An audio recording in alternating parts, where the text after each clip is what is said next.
Very good morning, everyone.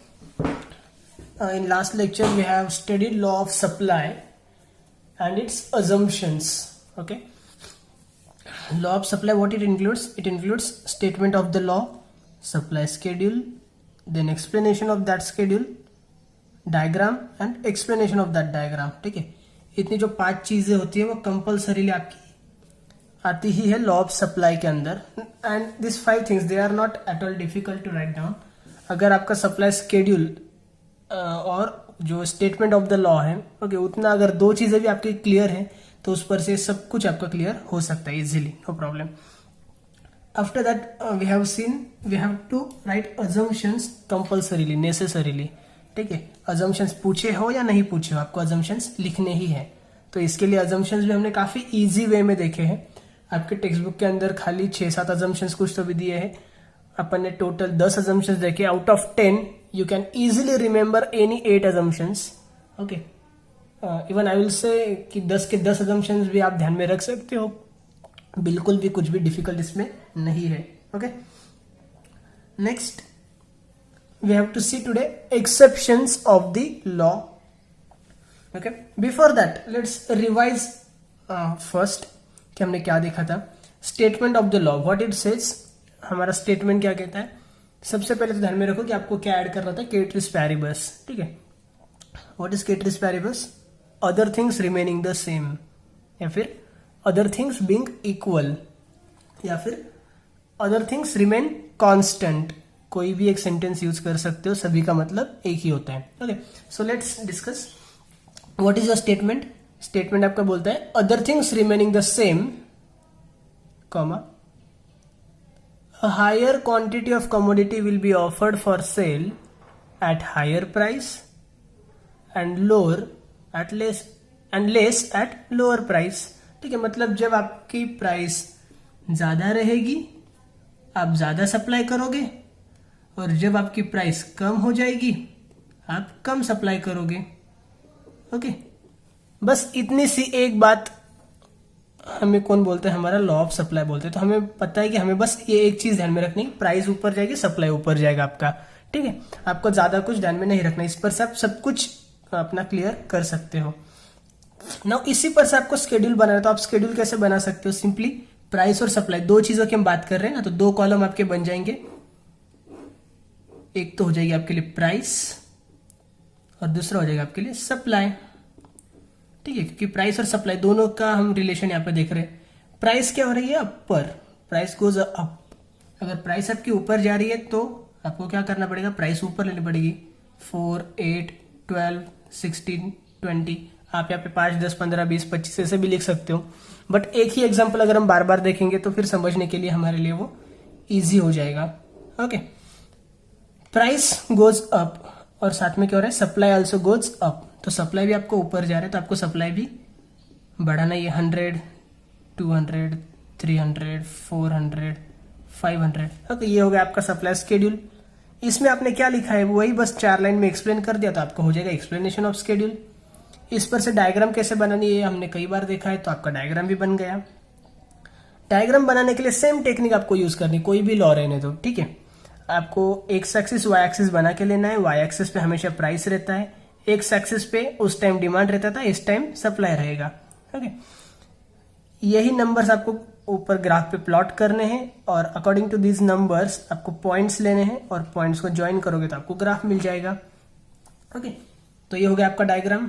उसी diagram को explain करना है नीचे कि on X axis we measure quantity supplied, on Y axis we measure price. Okay, SS is a supply curve which slopes upward. हमें पता है SS हमारा सप्लाई कर्व बनता है इस तरह से. यहाँ पे आपका बनता है SS. SS is a supply curve which slopes upward from left to right. Okay, ये 4-5 सेंटेंसेस से हमने सब कुछ लिखा है. ओके, तो उसी को बस आपको ये डायग्राम आपने देखा तो उसी को देख के नीचे अपने लैंग्वेज में 4-5 लाइन एक्सप्लेन कर सकते हो. इजी है, कुछ भी यहां तक हमें लर्न करने की जरूरत बिल्कुल भी नहीं है. Then assumptions. अजम्पशंस भी हमने लास्ट लेक्चर में काफी अच्छे से कवर अप किए थे. ओके, एंड उसके अंदर भी ये जो एक एक सेंटेंस के अंदर हमने लिखा है, तो आप जो बुलेट पॉइंट्स आप जिसको बोल सकते हो, या फिर जो इंपॉर्टेंट वर्ड्स है, okay, for example there should be no change in techniques of production, तो no change in technique of production इतने को अंडरलाइन करके रख दो, तो जो भी आपका पेपर चेकर होता है उसको इमीडिएटली वो फोकस अप हो जाता है, इमीडिएटली दिख जाता है, ठीक है। No change in cost of production, okay, तो हमने लिखा है there should be no change in cost of production, तो फिर no change in cost of production इतने को अंडरलाइन कर दो, okay. So this things will definitely help you out. So till assumptions we have covered up everything and I hope कि अभी एक short revision में भी आपको ये कवर हो चुका होगा। Next point we have to study its exceptions to the law, okay, exceptions to the law of supply. Now एक चीज क्लियर करो कि assumptions और ये एक्सेप्शंस मतलब क्या होता है। What do you mean by assumptions? assumptions मतलब हमें ये अज्यूम करना पड़ता है, ठीक है, हमें ये मान के चलना है कि भाई ऐसा हो रहा है, हमें अज्यूम करना है कि ऐसा हो रहा है, हमें मान के चलना है कि ऐसा हो रहा है। That means what? This things are not happening in actual, okay. तो assumptions मतलब क्या होता है कि ये सब चीजें एक्चुअल में नहीं होती है, हमें अज्यूम करना पड़ता है, हमें मान के चलना पड़ता है कि ये चीजें हो रही है, okay.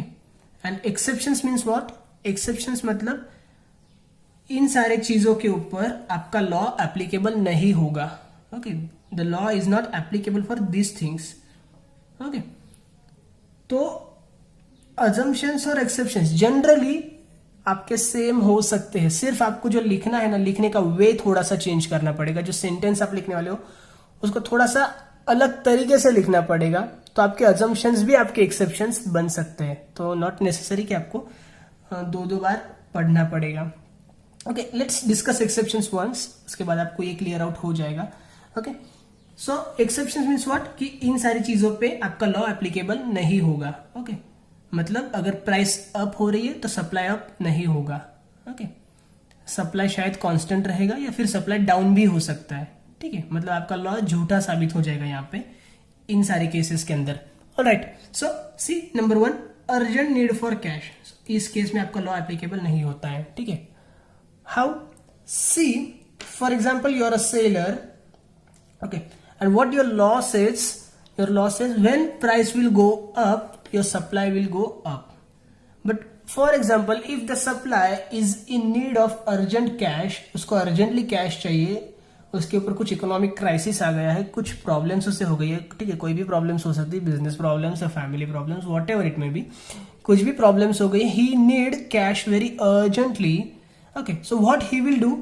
He will try to sell more of his commodities even at constant price, ठीक है। मतलब प्राइस के अंदर कोई भी मूवमेंट नहीं है, आपका प्राइस यहीं पे पड़ा हुआ है, ना ही ऊपर जा रहा है ना ही नीचे जा रहा है, बट स्टिल ये अपना सप्लाई इतना भी ज्यादा बढ़ा सकता है या उससे भी ज्यादा बढ़ा सकता है, ठीक है। या फिर प्राइस कम भी हो रही है मार्केट के अंदर, फिर भी वो अपना सप्लाई बढ़ा सकता है, क्यों? क्योंकि उसको ज्यादा से ज्यादा कमोडिटी सेल करनी है और उसको पैसा चाहिए, okay. So if seller is in need of urgent cash या he is urgently in need of cash, okay, he will sell more of his commodities even at low prices, okay. So in that case your law of supply is not applicable. Second, out of fashion, इस case में भी applicable नहीं होते। देखिए अभी out of fashion की बात हमने अजम्पशंस के अंदर पढ़ी थी ना, वही सेम चीज नीचे एक्सेप्शंस में आ गई है। अजम्पशन में हम क्या करेंगे कि हमें ऐसा मानना है, सो हम क्या लिख रहे थे वहां पे, there should be no change in the fashion, okay, there should be no change in the fashion. और यहां पे हम क्या लिख रहे हैं कि if product goes out of fashion, what will happen? If product goes out of fashion, customer will not demand more of it, so supplier cannot supply more of it even when price rises, ठीक है। मतलब जब आपकी price बढ़ जाती है इसकी, ठीक है, तो आपका सप्लाई आप बढ़ाना चाहते हो, कौन नहीं चाहता है, ठीक है, कि अभी प्राइस बढ़ गई है तो अभी मेरा प्रॉफिट मार्जिन भी बढ़ जाएगा, तो मैं ज्यादा से ज्यादा सप्लाई करूं, ऐसा हर सप्लायर को लगता है। बट आपका जो प्रोडक्ट है वो मार्केट के अंदर टोटली आउट ऑफ फैशन हो चुका है, your customer do not like that now, okay, this is really out of fashion, outdated products you are selling, तो कस्टमर उसकी डिमांड ही नहीं करेगा, तो आप बेचोगे किसको? Customers and suppliers are equally important, right? Customer नहीं होगा तो सप्लायर बेचेगा किसको? तो आपका सप्लाई वहीं पे पड़ा रहेगा। इवन आपका सप्लाई नीचे जा सकता है, कम हो सकता है, बट आपका सप्लाई ऊपर तो बिल्कुल भी नहीं जाएगा, ठीक है? So either your supply will remain constant और your supply will be reduced, but definitely your supply will not increase even when price rises. Supplier को इच्छा होगी ज्यादा से ज्यादा सप्लाई करने की, बट वो नहीं कर सकता है क्योंकि कस्टमर ही डिमांड नहीं करेगा उस चीज की। ओके, सो यहाँ पे भी आपका लॉ ऑफ सप्लाई एप्लीकेबल नहीं होता है। Number 3, higher rate of interest and reduced savings. Higher rate of interest and reduced savings. Okay, this is somewhat different one. ये आपके लिए जो है सप्लाई ऑफ मनी से related actually. Okay, so for example when you have some savings in your bank, okay, आपने bank के अंदर कोई डिपॉजिट रखा है, कुछ सेविंग्स करके रखी है, तो क्या होता है आपको रेट ऑफ इंटरेस्ट उस पे से मिलता है। ओके, तो जितना आपका रेट ऑफ इंटरेस्ट मिलेगा आपका जो सप्लाई फॉर मनी रहेगा वो भी हाई हो जाएगा, ठीक है? यहाँ पे प्राइस क्या है? Price in the sense rate of interest, interest. Okay, and supply of money मतलब क्या कि आप कितना मनी यूज करोगे उसमें से, या फिर आप बोलोगे क्वांटिटी यूज्ड, ठीक है? सो अगर आपका rate of interest for example 5% था, अभी वो 10% हो चुका है, so interest goes up. Okay, interest goes up मतलब आपका जो प्राइस है इन that case that goes up, तो आप जितना उसको मनी को यूज करोगे वो भी हाई होना चाहिए, बराबर है? क्योंकि आपकी मनी इनकम जो है वो डबल हो जाएगी। फॉर एग्जांपल 10,000 रुपए आपका डिपॉजिट था, तो 10,000 रुपए पे पहले 5% यानी आपको मिलते थे 500 रुपए। ओके, 500 रुपए आपको मिलते थे, अभी आपको मिलने वाले 1,000 रुपए, राइट? तो अभी आपको 500 रुपए ज्यादा मिलने वाले, तो आप जो मनी यूज करोगे, ठीक है, वो भी ज्यादा होना चाहिए ना। But what happens in some cases people have fixed expenditures. उनका पता होता है कि मुझे भाई इतना खर्चा है, जबरदस्ती ज्यादा पैसा मिलता है तो ज्यादा खर्चा नहीं करना, ऐसा भी हो सकता है। So in that case not necessarily कि आप जितना मनी यूज करोगे वो ज्यादा ही होगा कि आप सप्लाई ऑफ मनी बढ़ा दोगे। दिस ऑल्सो में हैपन कि आप पहले जितना यूज करते थे उतना यूज करोगे, और ये जो एडिशनल 5% का आपको इंटरेस्ट मिल रहा है वो बैंक में ही पड़ा रहेगा, ठीक है? उसको आप विड्रॉ नहीं करोगे कि रहने दो सेविंग हो रही है। ओके, सो ये भी एक सोच हो सकती है लोगों की। So in that case when high rate of interest is there और reduced savings is there, okay, your law of supply may not be applicable. Okay, number 4, labour supply. Labor supply, see, this is one of the important point for you. Very easy. Okay, let's see what happens in the initial stage. Labor supply increases as wage rate increases, ठीक है? Labor supply increases at wage rate as wage rate increases. For example,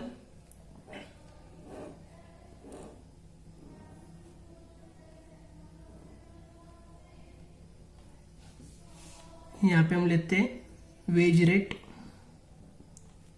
और यहाँ पे हम लेते हैं supply of labour. Okay, wage rate मतलब ही प्राइस है वो। Okay, wages means what? Wages means price paid for labour. Okay, wages means price paid for labour.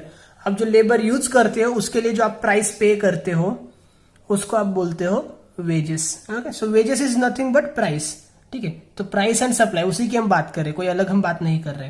Okay, यहां पे मैं लिख के रख देता हूं, और price. Okay, so what happens initially suppose wages था आपका 100 रुपीज, तो आपके पास 2 लोग काम करने के लिए रेडी थे, आपने वेजेस बढ़ा के कर दिया 200 रुपीज। आपके पास 4 लोग काम करने के लिए रेडी है, आपने बढ़ा के कर दिए 300 रुपीज। आपके पास अभी 6 लोग काम करने के लिए रेडी है, आपने अभी 400 रुपए कर दिए, लेकिन अभी भी आपके पास 6 लोग ही काम करेंगे। ओके, बाद में ऐसा भी हो सकता है कि जब आप 500 करोगे तो आपके पास 3 लोग ही काम करेंगे। सो ये चीज क्यों हो रही है? Why this happens? So when wage rate increases initially, Okay,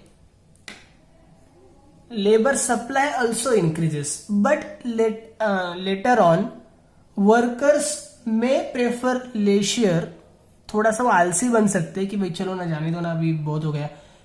okay, कितना काम करेंगे। पहले पहले होता है, एक कैपेसिटी होती है लेबर्स की, कि सपोज आप किसी लेबर को अच्छा खासा पेमेंट दो, वो थोड़ा भी टाइम पास नहीं करके एकदम अच्छे से काम करके पूरा दिल लगा के काम करेगा, उसकी इनकम आप और बढ़ाओ, वो और ज्यादा काम करेगा। लेकिन एक स्टेज आएगी कि जब उसकी हायर इफिशियंसी वो यूटिलाइज कर लेगा, उससे ज्यादा तो भैया अब वो काम नहीं कर सकता है। ठीक है, मान लो कि अभी अब वो 24 घंटे काम करने लग गया है, फिर भी आप उसकी इनकम डबल करोगे तो 24 से 48 घंटे तो काम नहीं कर सकता ना एक दिन के अंदर, right. So after one stage workers में बिकम लेशियर टू वर्क, वो थोड़ा सा आलसी भी हो सकता है, और फिर उसकी वजह से क्या हो जाएगा कि आपका जो सप्लाई कर्व है वो बेंड हो जाएगा backward. Okay, that sentence is very important.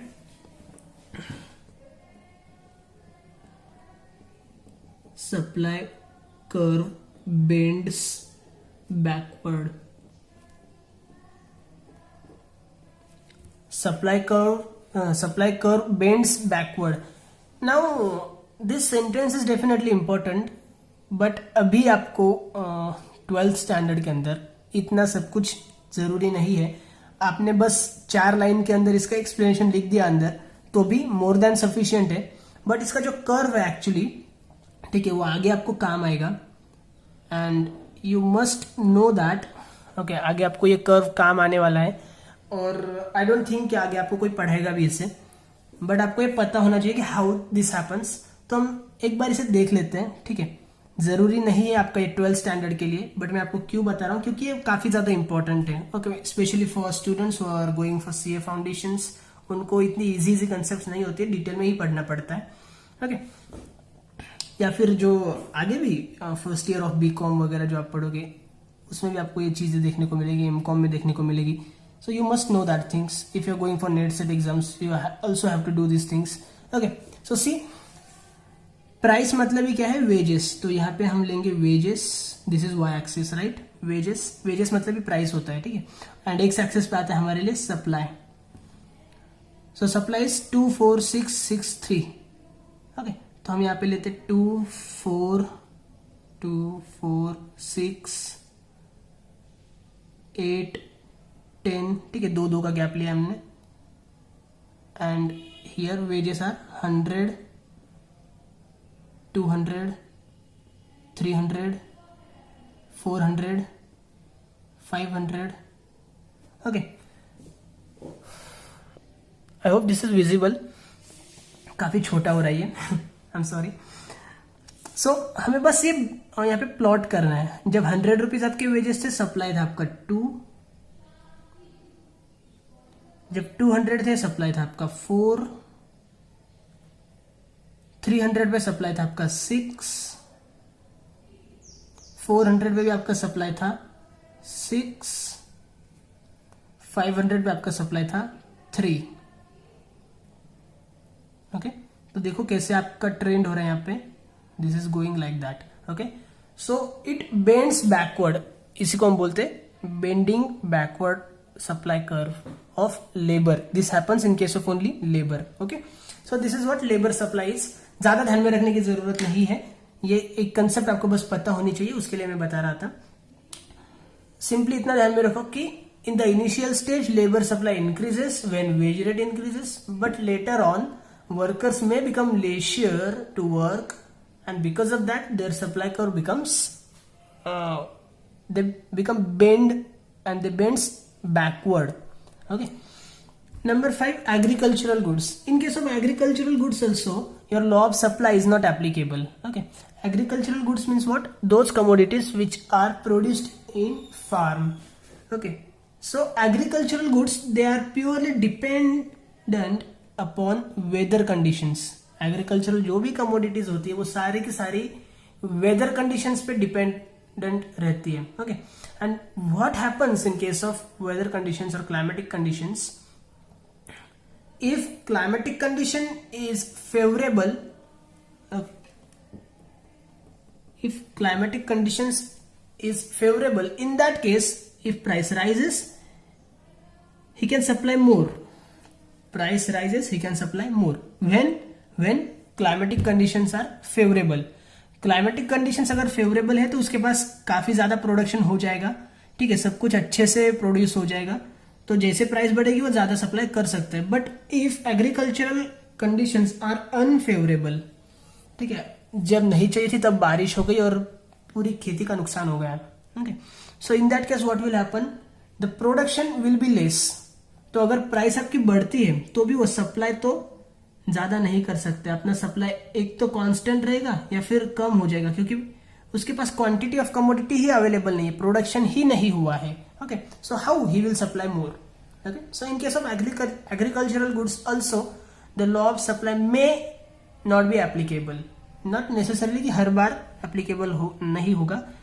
अगर सब कुछ क्लियर चल रहा है, अच्छे से चल रहा है, तो एप्लीकेबल डेफिनेटली होगा. बट अगर क्लाइमेटिक कंडीशंस अनफेवरेबल है तो फिर नहीं एप्लीकेबल होगा. ठीक है. Number 6, future expectations about prices. ये चीज हमने पढ़ी थी अजम्पशंस के अंदर फिर से. ठीक है, देखिए दोबारा हम पढ़ रहे हैं. When prices of any commodities goes up,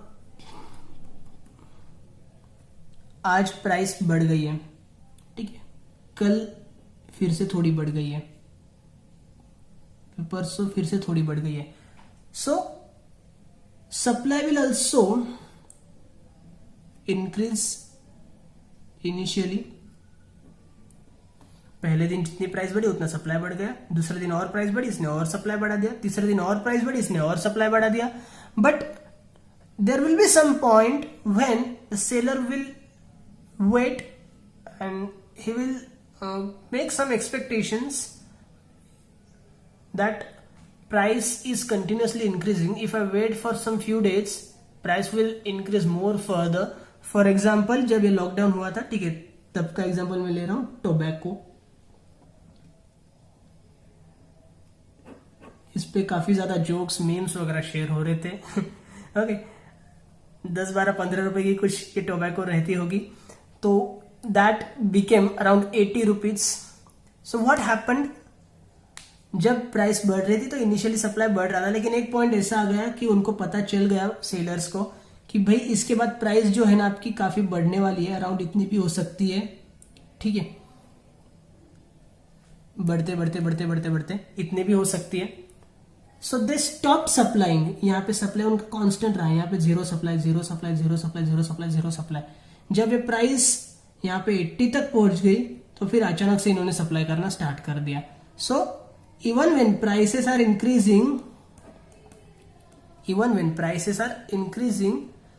supplier may hold on their supply because he expects that further rise will be there in the prices of commodities in future. Okay, तो बाद में जब प्राइस और भी ज्यादा बढ़ जाएगी तब हम सप्लाई करेंगे. तो यहाँ पे क्या हो रहा था कि इन 3 केसेस के अंदर जब प्राइसेस बढ़ रही थी फिर भी सप्लाई क्या हो गया था, जीरो सप्लाई हो गया था. ओके, सो यहां पे भी आपका लॉ रॉन्ग प्रूव हो रहा है. In case of perishable goods also law of supply is not applicable. Perishable goods are like those commodities which will not remain with you in a good condition for long period of time. ठीक है, जो ज्यादा दिनों तक नहीं टिकते, जल्दी खराब हो जाती है, उसको हम बोलते हैं पेरिशेबल कमोडिटीज. ठीक है, पेरिशेबल कमोडिटीज का बेटर एग्जांपल होता है हमारे लिए वेजिटेबल्स. बराबर है ना. वेजिटेबल्स आप लेके आओ, ज्यादा दिनों तक नहीं रख सकते हो, मैक्सिमम 1 वीक. ठीक है, कुछ वेजिटेबल्स तो ऐसे भी रहते हैं कि 2-4 दिनों के अंदर आपको खत्म करने ही पड़ते हैं. 1 वीक भी बहुत ज्यादा हो जाता है. Okay, so in case of perishable goods, if price goes up, supply can easily go up, no problem. But if price goes down, वो अपना सप्लाई नीचे नहीं ला सकते. उनको कांस्टेंट सप्लाई करना पड़ेगा, या फिर ज्यादा सप्लाई करना पड़ेगा. ओके, कांस्टेंट सप्लाई करना पड़ेगा या फिर ज्यादा सप्लाई करना पड़ेगा. व्हाई, अगर उन्होंने अपना सप्लाई कम कर दिया तो क्या होगा, कमोडिटीज उनके पास पड़ी रहेगी. जब प्राइस बढ़ेगी तब मैं बेचूंगा ऐसा तो वो नहीं सोच सकते, उनको ये चीज फेंक देनी पड़ेगी डायरेक्टली. सो 0 रुपीज मिलने से बेटर है कुछ ना कुछ मिल जाए, जो भी मिल रहा है वो. Okay, So in case of perishable goods, supplier cannot preserve the commodities in their godowns for long period of time, and they cannot wait for the future when prices will increase. I will increase my supply. Okay, so he have to keep constant supply, or he have to increase supply even at reduced price. Okay, and next है rare goods. Rare goods मतलब कुछ antique commodities होती है, कुछ antique goods होते हैं. Okay, for example कोई paintings है. ओके, लाइक मोनालिसा की एक पेंटिंग है, कोहिनूर है. Okay, so in case of such rare goods या antique commodities, their quantities are very limited. Okay, इनकी क्वांटिटी काफी लिमिटेड होती है. अभी मोनालिसा की एक ही पेंटिंग है, कोहिनूर एक ही हीरा है. ओके, कुछ कमोडिटीज ऐसी रहेंगी जो एंटिक है, जिसके 2-4 पीसेस ही अवेलेबल है. फॉर एग्जांपल कोई राजा महाराजा है, उसकी तलवार है. ठीक है, तो 1 या 2 तलवार हो सकती है, 4 तलवार हो सकती है, 10 तलवारें हो सकती है, उससे ज्यादा तो नहीं होगी. ओके, तो उसके लिए जो है ना डिमांड हमेशा ज्यादा रहता है. And when prices will increase, supplier can not increase is supply because quantity is not available in his hand. For example Kohinoor है, कोहिनूर मान लो पहले 1 करोड़ में मिलता था. इतना सस्ता नहीं मिलता है, मान लो. ठीक है, 1 करोड़ में मिलता था, तो सप्लायर सप्लाई करने के लिए रेडी था. वो सप्लाई क्या करता था, 1 यूनिट. ओके, प्राइस 1 करोड़ थी, 1 यूनिट का सप्लाई करता था वो. अब ये कोहिनूर जो है 1 करोड़ से 10 करोड़ का हो गया, मतलब प्राइस इंक्रीज हो गई. क्या वो 10 कोहिनूर के हीरे सप्लाई कर सकता है? नहीं कर सकता, because they are rare, they are not available for sale. Okay, so if commodities are not available for sale, even if he wish to supply more, he cannot supply more of it. Okay, so this are all about exceptions. हमने काफी अच्छे से, काफी धीरे धीरे और detail में study किया है. Okay, so please do it well. Law of demand, law of supply, they are really very important for you. And if you have any further queries, doubts, difficulties, do contact me, do ask me. I'll definitely try to sort out your all problems, your queries, difficulties. Okay, thank you so much.